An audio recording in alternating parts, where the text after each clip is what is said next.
بسم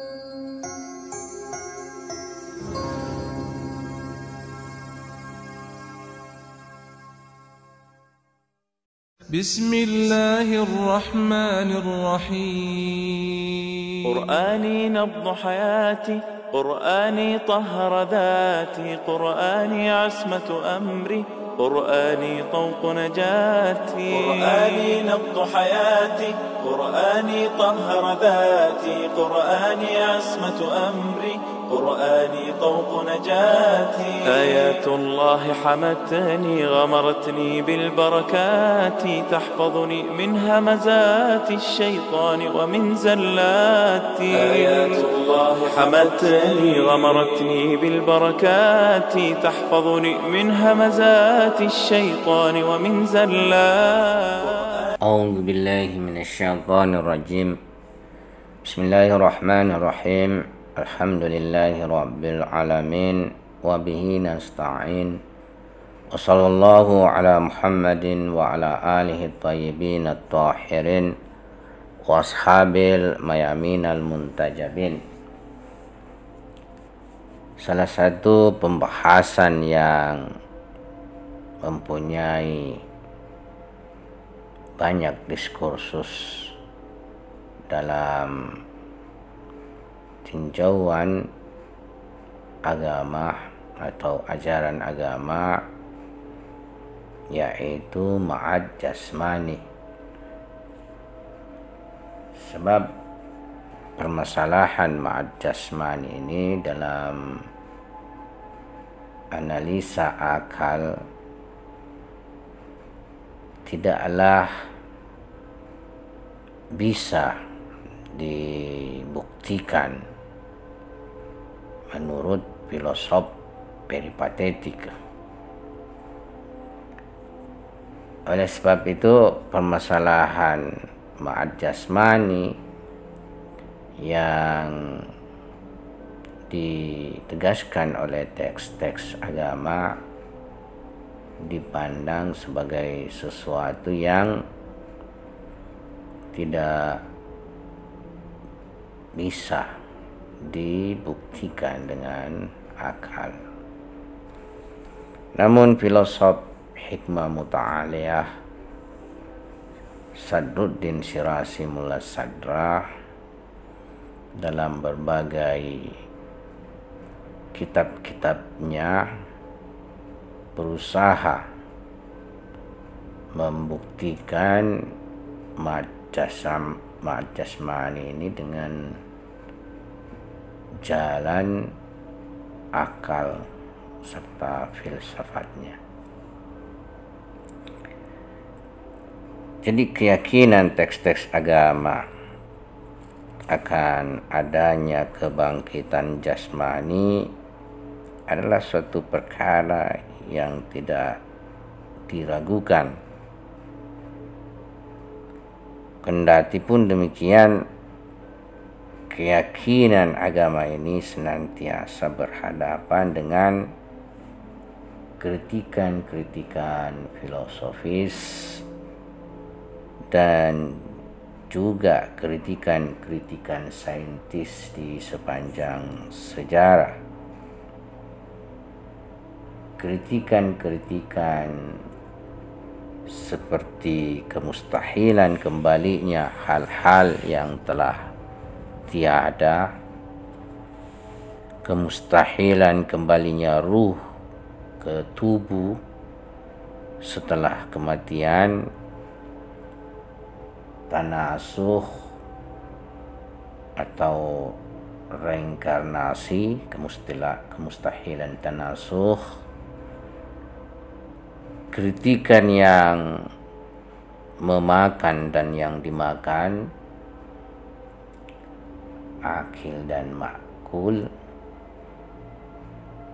banyaknya badan yang dimiliki seseorang selama hidupnya dikarenakan bergantinya sel-sel yang menyebabkan ketidakjelasan kembalinya ruh pada tubuh yang mana.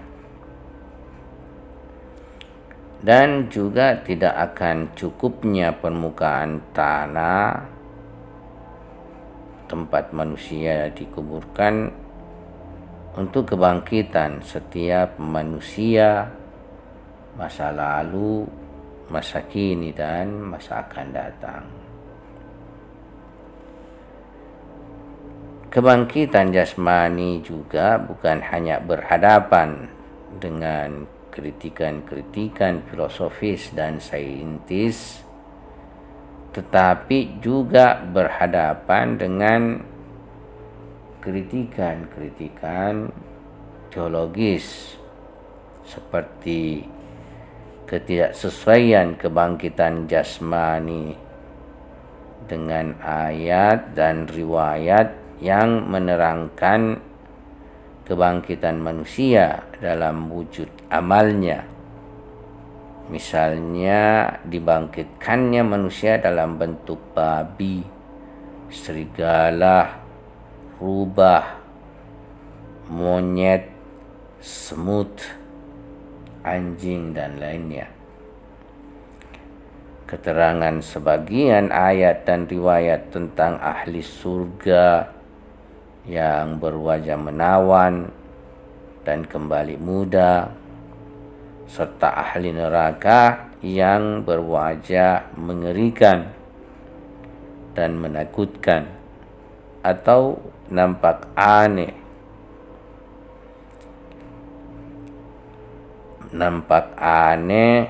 Sebagian anggota tubuh mereka. Keterangan ayat dan riwayat tentang anggota tubuh yang berbicara dan memahami, serta demikian pedihnya azab akhirat bagi para penghuni neraka yang gunung-gunung, langit, dan bumi tidak mampu menahan azab tersebut. Demikian pula dengan lapangnya tempat para penghuni surga dengan beragam nikmat yang tak terbayangkan, atau keberadaan istri-istri yang tak terhitung jumlahnya. Semua ini tidak relevan dengan kebangkitan badan duniawi. Begitu juga dengan riwayat Mi'raj. Tatkala Rasulullah sallallahu alaihi wasallam bertemu dengan penghuni surga dan neraka, beliau menyaksikan mereka dengan wajah duniawi mereka. Hal ini tidak relevan dengan kebangkitan jasmani, lantaran jelas bahwa kebangkitan jasmani sebagaimana maknanya saat itu belumlah terjadi. Nah, ini permasalahan ma'ad jasmani dari berbagai sudut yang berbenturan dengan kritikan-kritikan filosofis, saintis, dan teologis. Pertama, kita akan melihat pandangan filosof peripatetik Ibnu Sina serta kritikan terhadapnya. Berdasarkan berbagai kritikan di atas, khususnya kritikan kemustahilan kembalinya ruh ke badan setelah kematian, Syekh Rais Ibnu Sina mengingkari kebangkitan jasmani dan meyakini bahwa kebangkitan hanya terjadi pada ruh saja. Alasan beliau, ayat dan riwayat berhadapan dengan orang-orang yang tidak begitu mengetahui alam maknawi. Oleh karena itu, ayat Al-Quran dengan bahasa sederhana dan mudah dimengerti menjelaskan perkara-perkara yang terpahami dalam format hal-hal yang terindrai. Maksudnya perkara makulat dibawa kepada pendekatan mahsusat. Dalam permasalahan ini, Ibnu Sina memaknai ma'ad sebagai kembalinya ruh ke sisi Tuhan atau ke alam non-materi, bukan bermakna kembalinya ruh ke badan. Menurut beliau, kenikmatan dan penderitaan jasmani yang dikabarkan oleh ayat dan riwayat hanyalah bersifat metaforis. Allah Subhanahu wa ta'ala menggunakan pendekatan metaforis sebagai stimulus bagi manusia untuk melakukan kebaikan dan sebagai ancaman bagi manusia yang melakukan keburukan. Dalam karyanya yang lain, Ibnu Sina tidak mengatakan pandangannya tersebut secara gamblang dan meyakinkan. Akan tetapi ia mengatakan, kendatipun kebangkitan ruhani serta kebahagiaan dan penderitaan ruh dapat dibuktikan oleh akal dan filsafat, namun kebangkitan jasmani sebagaimana yang disampaikan oleh agama dan diafirmasi dalam bentuk ketaatan hanya mungkin diyakini melalui agama dan informasi dari pemberi kabar yang jujur. Misalnya dalam Ilahiyat, Ibnu Sina menulis, merupakan hal yang benar bahwa salah satu jenis ma'ad adalah seperti yang diterangkan oleh agama dan hanya bisa dibuktikan dengan cara ini. Hanya bisa diafirmasi dengan jalan teks agama, menerima berita dari wahyu atau perkataan benar dari Nabi. Salah satu jenis ma'ad tersebut yaitu kembalinya badan di hari kebangkitan serta kelezatan dan penderitaan badan yang telah ditentukan. Agama ilahi yang hak yang dibawa oleh Rasulnya yang suci telah merinci berbagai kenikmatan dan penderitaan jasmani di hari kiamat. Kelak, jenis lain dari ma'ad adalah kebangkitan yang mungkin dipahami melalui akal dan argumentasi dan mendapat afirmasi dari Nabi.